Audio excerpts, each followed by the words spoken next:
Forward. Final Fantasy Tactics, a tactical JRPG released in 1997 for the PlayStation, is the best entry in the entire Final Fantasy franchise. Nothing you can say or do will ever change my mind about this. While Final Fantasy VII was my gateway into not only the universe of Final Fantasy, but JRPGs in toto, Tactics is where my heart lives. For naming conventions, I will be relying on the War of the Lions version of the game. This video, and subsequent videos in the series, will operate under the assumption that you are familiar with the main narrative of the game. I will be covering plot points and some of the deeper history throughout each video, but a summary, this is not. You can find a surprising number of summaries on YouTube, and there's always the wiki. Even if you haven't played the game, and assuming you don't care about spoilers, each video should still have enough plot rehashing to allow non-fans to get something worthwhile out of it. So, without further ado, welcome back to the struggle, comrades.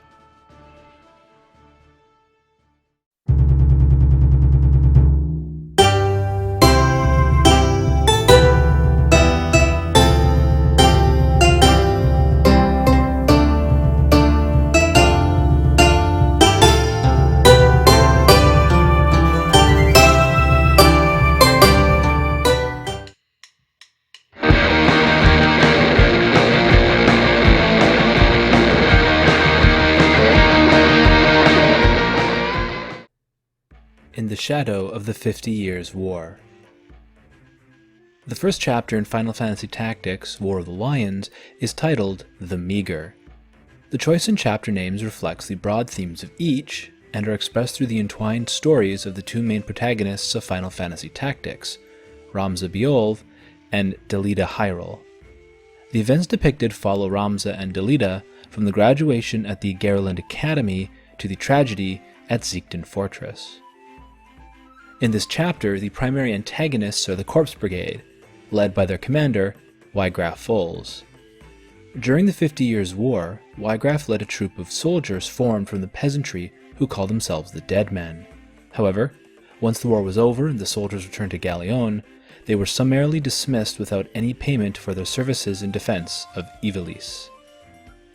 The defeat of the Ivalician forces meant that an economic slump was bound to happen, and many former members of the Dead Men found themselves destitute. Unifying under the pre-existing organizational structure, the newly reunited army renamed themselves the Corpse Brigade, and began harassing and attacking the nobility of Gallionne, but would broaden their campaign to the Ivalice nobility in general. From its initial release, many commentators have noted parallels with the period in English history called the Wars of the Roses, which took place in the mid-15th century, following the English loss of the 100 Years' War. Arguably, the figure of Wygraf is based on the historic figure of Jack Cade, who led a peasants' revolt in 1450, which was ultimately also unsuccessful. One of the interesting elements about the War of the Lions is that the nobility constantly refers to the Corpse Brigade as anarchists. This is worth noting, because in the original PlayStation version, while Zalbag does refer to them as anarchists once, they are referred to as thieves everywhere else. Now, given the overt political overtones of the game, I think anarchist works far better than the original thief does, even if the development of the political philosophy of anarchism was several centuries removed from the real-world historical period the game is based in. The political philosophy of the Corpse Brigade is never overtly stated, outside of the desire to be acknowledged by the nobility and treated as equals and not chattel. Several characters, the captured Corpse Brigade swordsman Indorter and Meluda, give voice to their cause. What they seek is to bring an end to the aristocracy, to make all subjects of Ivalice equals. I'm more inclined to believe that the reason the writers used anarchist instead of the earlier thieves was to show the motivation of the Corpse Brigade was rooted in class struggle, and not simply robbery. So while I cannot say for certain, there is a good chance that one of the central tenets of the political philosophy called anarchism, the abolition of unjustified hierarchies, was kept in mind by the dev team while they were rewriting this chapter. As stated by the captured Corpse Brigade swordsman Indorter, "No, we're not like Gustav. We fight to end the aristocracy, not become it." It may also be worth noting that in the original game, Ramza had been historically labeled an anarchist by the Glabados Church, but in the War of the Lions version, Ar-Islam states that he was an inciter of unrest and a disturber of the peace. It would have been easier to simply stick with anarchists. However, the writers clearly wanted to establish a demarcation between the historical perspective of the church on the character of Ramza and the motivation of the Corpse Brigade. Wygraff's idealism and leadership is enough to unite the rebels and seize some initial victories, but these initial victories are the catalyst which reinforces class solidarity among the nobility, and bolstered by the recent graduates of the academies, the tide is soon turned against the Corpse Brigade. Not without a sense of irony, the destruction of the Corpse Brigade is the last act the nobility takes to reassert itself before the titular War of the Lions breaks out in Chapter 2. In order to better understand the world of Ivalice and the underlying social structures which flesh out the narrative, let us look now to one of the fundamental driving forces of the medieval world, the antagonism between peasant and noble. Ivalice and class struggle. While brigandry is deemed part and parcel of the anti-noble action of the Corpse Brigade, their overall goals do not revolve around the theft and redistribution of the aristocracy's wealth. Wygraff is decidedly not Robin Hood. Instead, the attacks on the property of the nobility, and ultimately the nobility itself, is done for the purpose of fostering revolution across Gallionne. While the catalyst for the rebellion was the failure of the crown to pay the wages of the volunteer peasant army, the root cause was the nature of Ivalicean society itself. As much as Ivalice, at least before and during the period called the War of the Lions, is a fantasy world, there are clear parallels with 15th century England. Ivalice's society is clearly feudal, where the defining economic model is predicated upon those who own the land extracting its surplus value, either in labor, rent, or cash money, from those who occupy and work the land. It's considerably more complex than this, but a full discussion of feudalism would be a video in and of itself. Since the narrative of the game is from the perspective of Ramza Beolve, gameplay itself is focused on combat and overarching plot elements, as opposed to things like modes of production or seigneurial organization. Most of the details about the ordering of society are subtle narrative beats, or need to be fleshed out through a more careful reading of the combats, events, personae, errands, and rumors.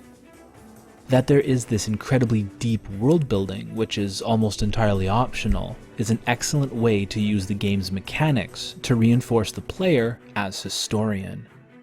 The player is rewarded, both narratively and mechanically, for seeking out additional knowledge.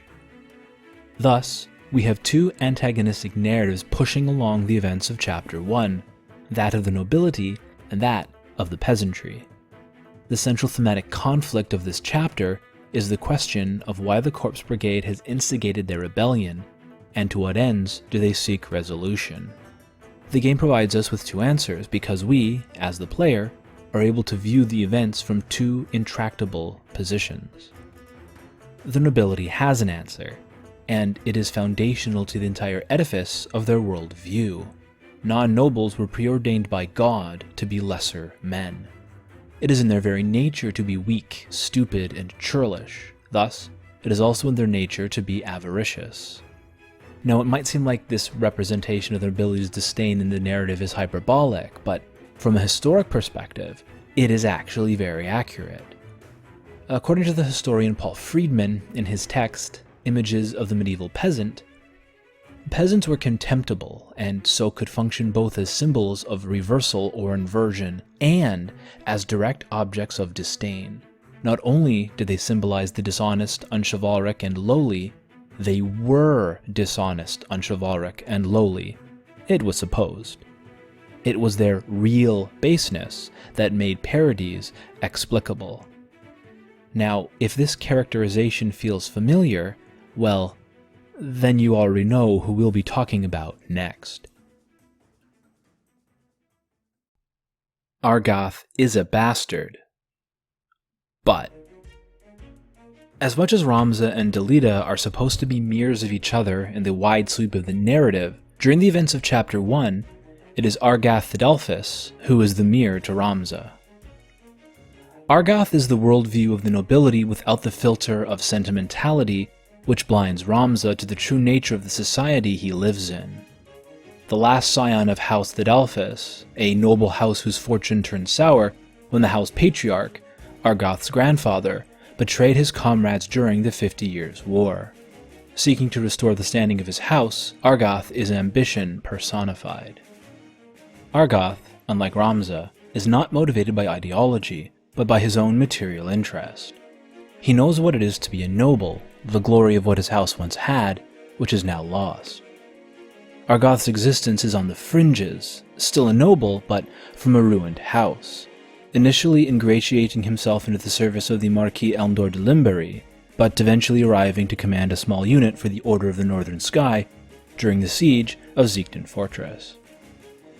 Antipathy is quickly revealed as a seething hatred towards the peasantry, especially those who number among the Corpse Brigade. This becomes Argath's defining characteristic. He is a cruel, sadistic antagonist, widely reviled by the fandom. But the thing to remember is that for all his cruelty, Argath speaks the unvarnished truth. The truth, that is, as seen from the perspective of the aristocracy. This is something which can come across as cartoonish, but as I discussed above, this was a very real feature of medieval life, again from freedmen. Nonetheless, that it was logically difficult to argue the essential bestial character of the peasantry did not forestall attempts to make such a characterization. In the late Middle Ages, an era in which peasant revolts were a serious preoccupation of the higher estates, rustics were commonly likened to wild animals. I said that Argath is really Ramza's mirror in Chapter 1, and it shouldn't be difficult to see why this is the case. Ramza, the third son of House Beolv, one of the foremost noble houses in all of Ivalice, has led a sheltered life, his understanding of the world molded by his own blindness to reality, a situation compounded by the presence of Delita.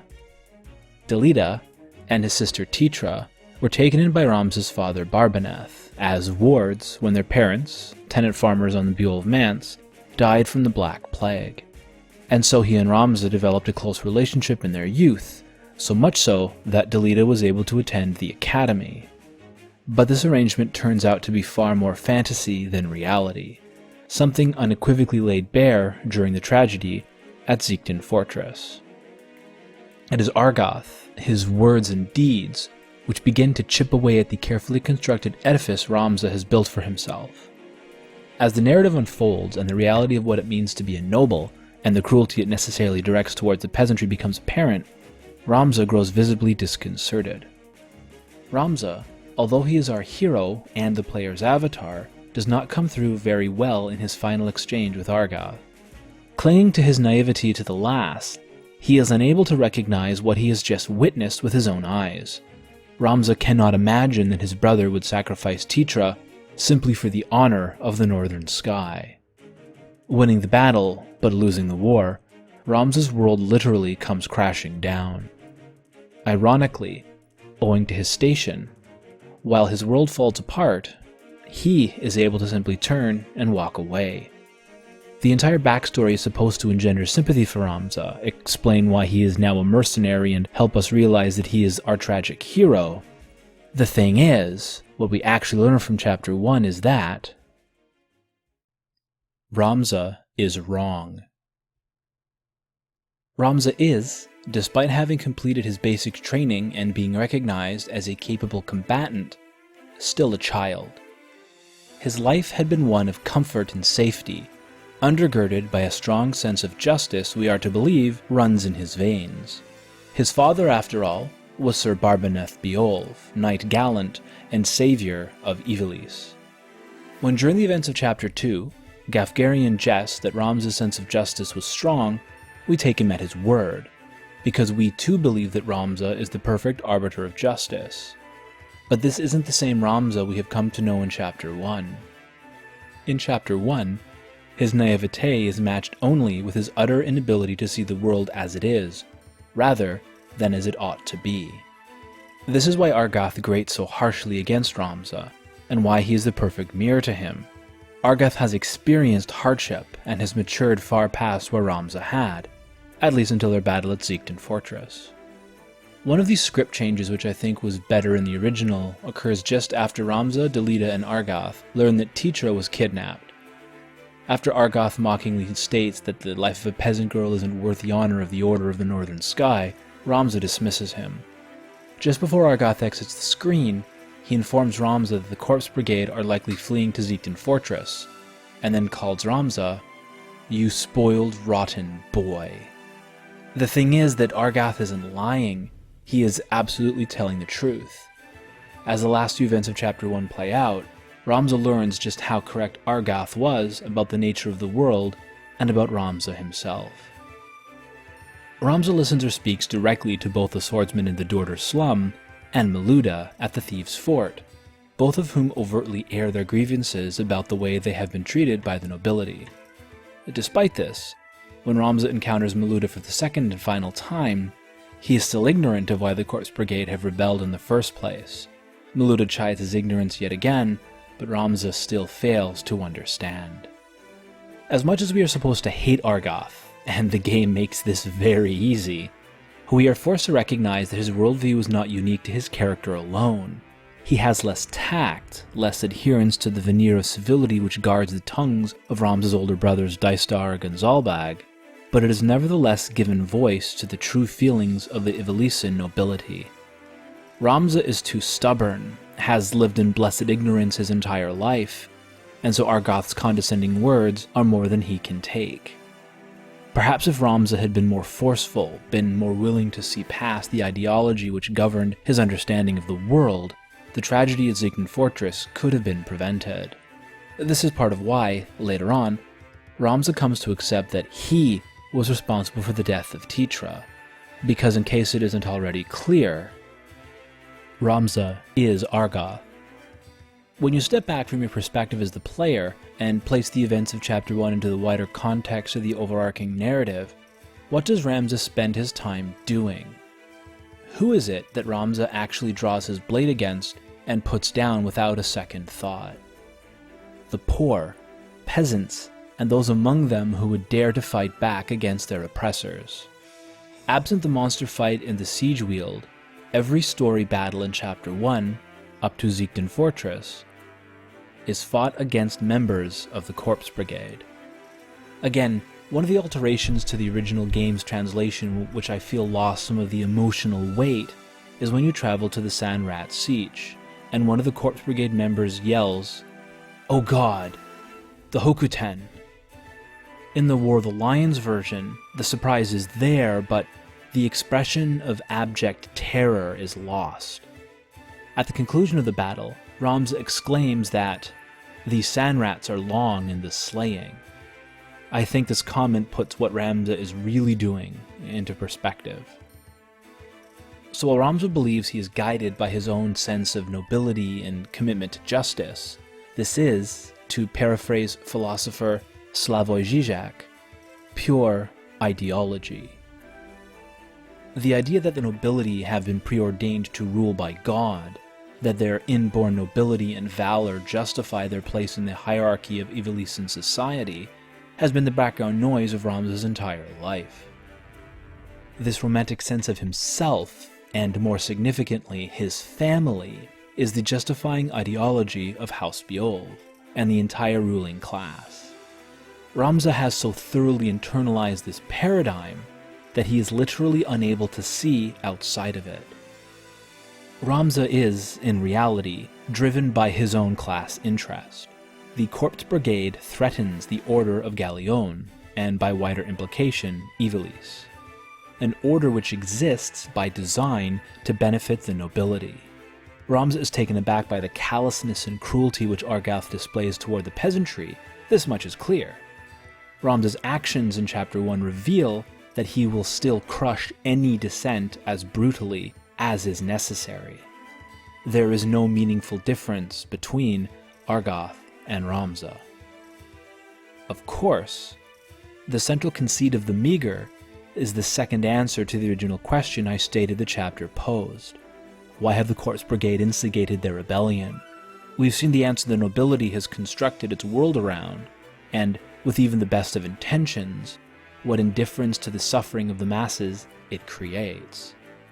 So what is the second answer? Wygraf was right.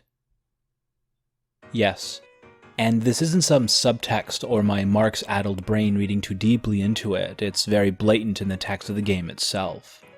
Ramza comes to understand that everything the Corpse Brigade fought for was just. While the catalyst was the failure to be paid for what was owed, the cause that radicalized Wygraf and instigated the rebellion was class struggle.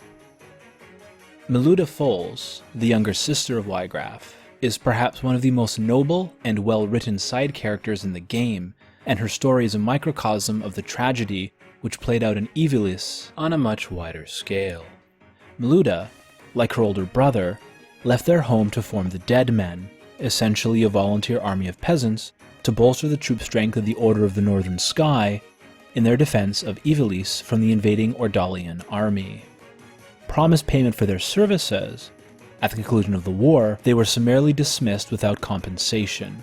Having fought and had comrades die in defense of the realm, and being abandoned by the very nobles who started this pointless conflict, Miluda joined her brother in his rebellion.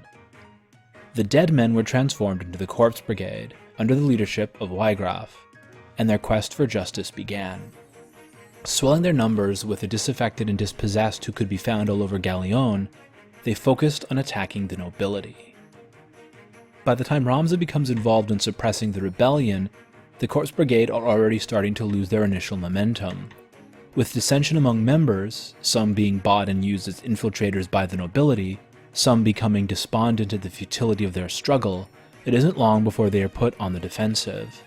In fact, the tavern rumor, Corpse Brigade destroyed, appears after your initial fight with Miluda. Miluda initially encounters Ramza at the Brigand's Den, where her team is killed, and she is the lone survivor. Argath goads Ramza into killing the injured Miluda, but Ramza refuses. She protests the justness of their cause, and balks at the naivete of Ramza, but also scorns his pity. She is killed during the second encounter with Ramza's group, with her last breath apologizing to her brother. These brief encounters with Miluda will shake the very foundation of Ramza's worldview, and, aside from the death of Titra, will have a lasting impact on his future actions and character development. Ramza encounters Wygraf shortly after he has killed Miluda, and having someone else in his life taken from him by the nobles, Wygraf does his best to kill Ramza. During the battle at the windmill, Wygraf reveals to Ramza that it was almost certainly one of his own brothers who paid off Gustav to kidnap the Marquis Elmdor de Limbury. Ramza refuses to believe this insult to his family's honor, and even though Wygraf is beaten, he manages to escape. This attention to the injustices which continue to be visited upon the peasantry by the nobility goes well beyond Chapter 1. One of the new rumors which becomes available at the start of Chapter 2 is about a peasant revolt in Zeltenia, owing to a poor harvest and an ever-increasing tax burden from the cost of waging the 50 Years' War.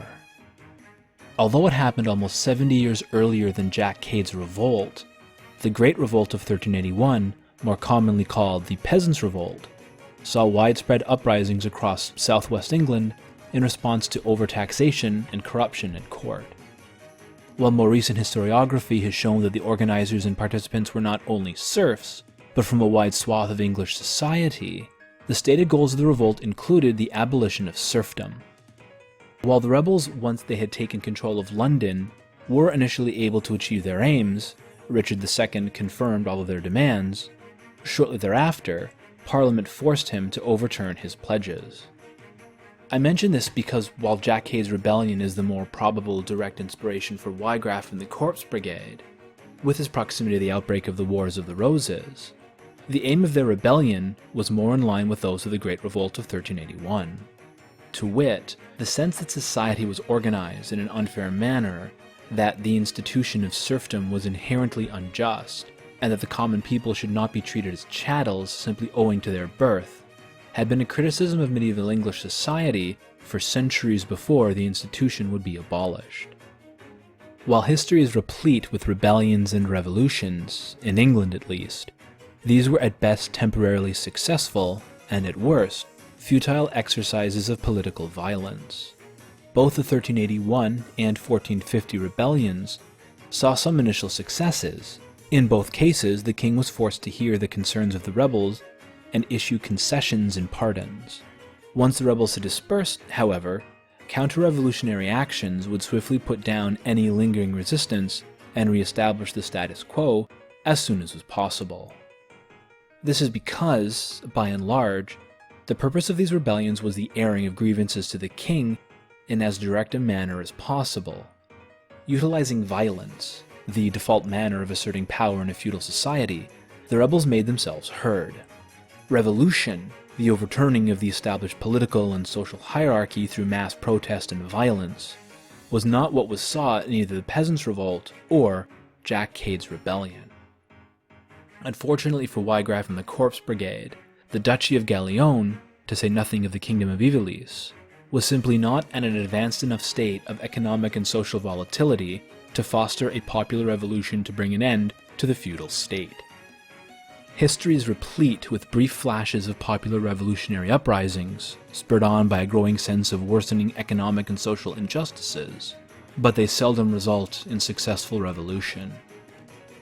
As we examined earlier, criticisms of the institution of serfdom and people being treated as human chattel was common enough in the 14th century, but would not be formally abolished in England until the reign of Elizabeth I.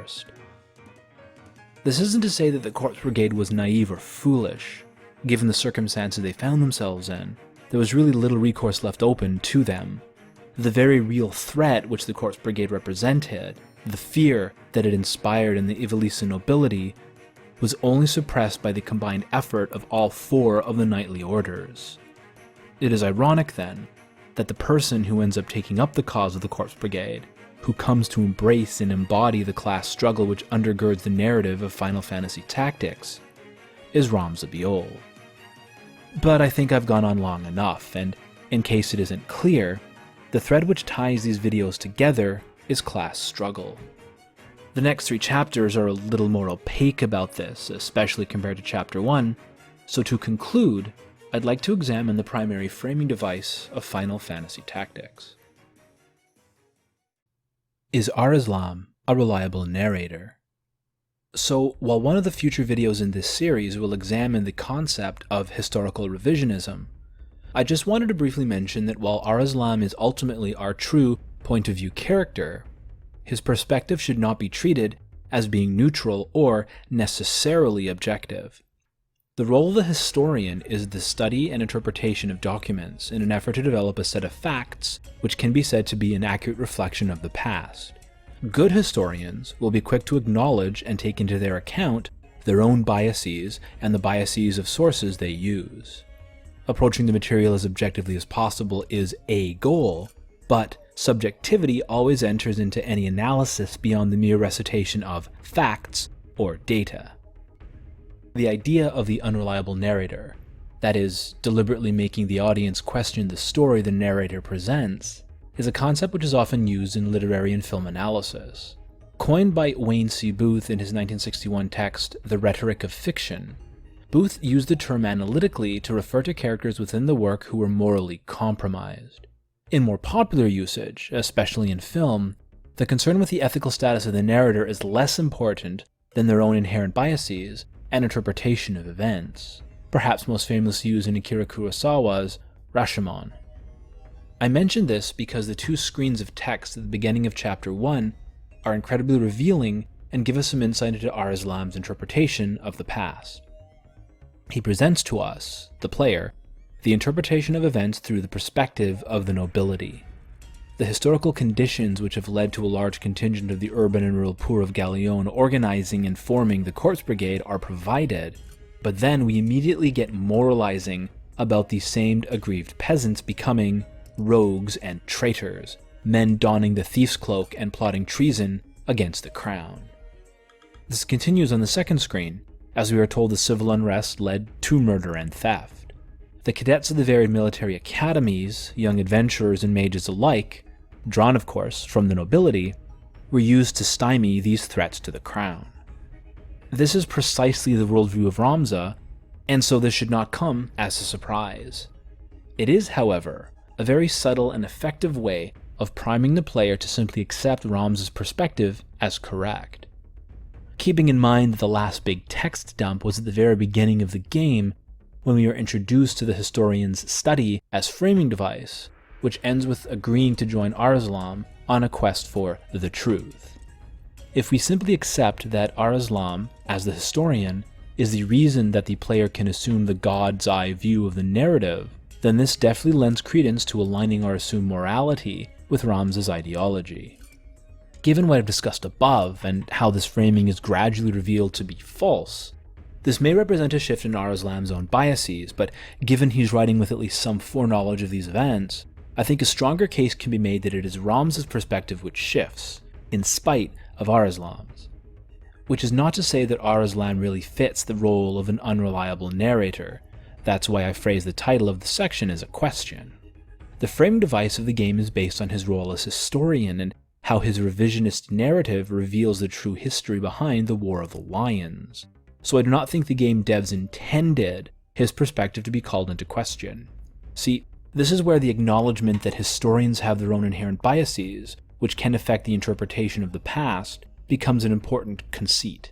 If anything, this grounds the framing device in a very realistic, if incredibly subtle, manner.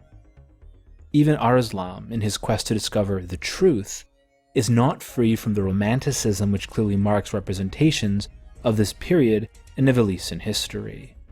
Arslan is not operating from a Marxist historiographical perspective, but the nature of the antagonism between the aristocracy and the common people comes through anyway.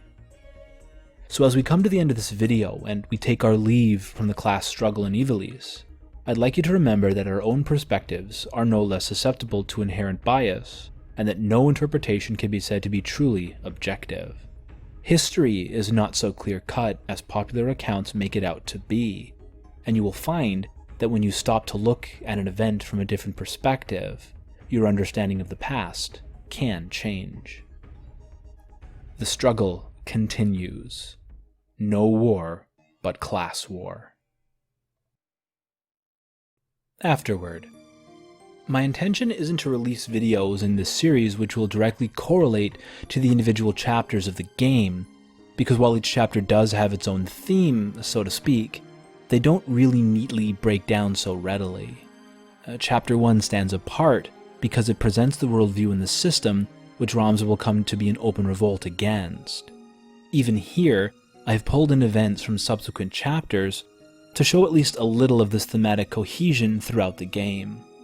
Nevertheless, I find that Chapter 1 is the most overt demonstration of class struggle, because it is subsumed by the parallel stories of Ramza and Delita, and the conflict between Ramza and the Templar Knights.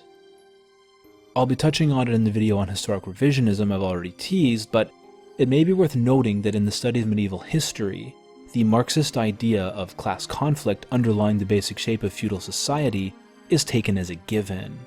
It's the background noise, the foundational assumption of the study of the period in European history, and it has been like this since at least the early 1980s. This, even though Marx didn't really delve particularly deeply into this period of European history. So while I am approaching this video series from a Marxist perspective, it's going to be quite different than my Marxist reading of Final Fantasy VII series. With that said, I hope you enjoyed this video. If you did, and think it is merited, please give it a like. If you did not, please show your displeasure by giving it a dislike. If you have any questions or comments, please leave them below. I always post my sources in the episode notes, so if you want to follow up with your own reading, it's a good place to start. If you think anyone else you may know would enjoy this video, please share it. It can really help out the channel. As always, if you like what I do and want to be updated when new content is published, subscribe to the channel. There should also be some links to other videos I've made coming up. Thanks for your time.